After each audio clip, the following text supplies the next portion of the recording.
I paint a lot of moon paintings. I don't have hair on my knuckles, but I love chasing the moon. And I watch those moon charts. I can figure out exactly when it's coming up. And I've got about a dozen spots I've picked out here on the river. I wanted to see under a full moon in the winter the reflected light in tracks. So I went out across the river. It was 2:30 in the morning because I wanted the moon up high enough. And I went out there in this big open field and I trudged out there. I had a headlamp. So I trudged out there with my sketch pad and I turned the headlamp off. And then I was trying to do little notes of what I was seeing. And if you sit there long enough, your eyes kind of adjust and you can see it.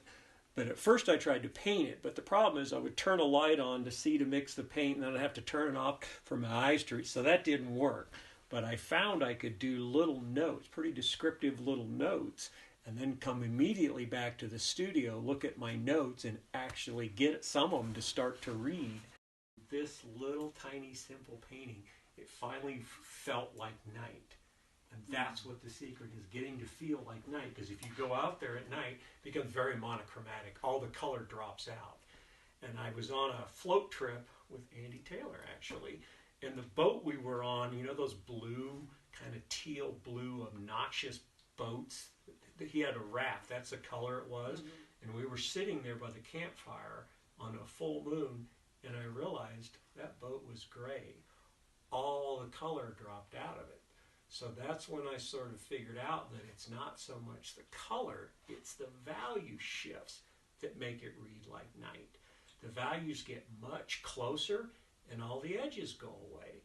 Then once you figure that out, how far you push the color, you can turn the snow green, blue, red, any color you want as long as the value relationships work.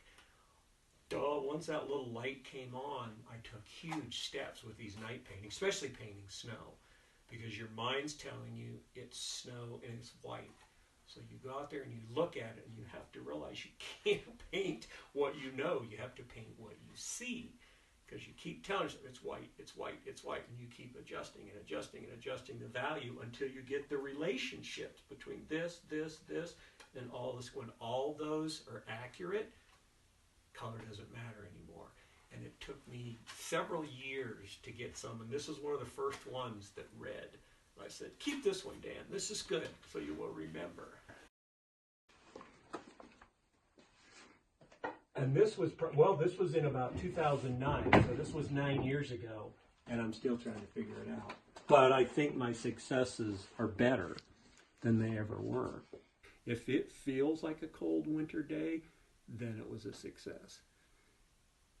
You know, it's not. You don't have to paint leaves on a tree to make it feel like a tree.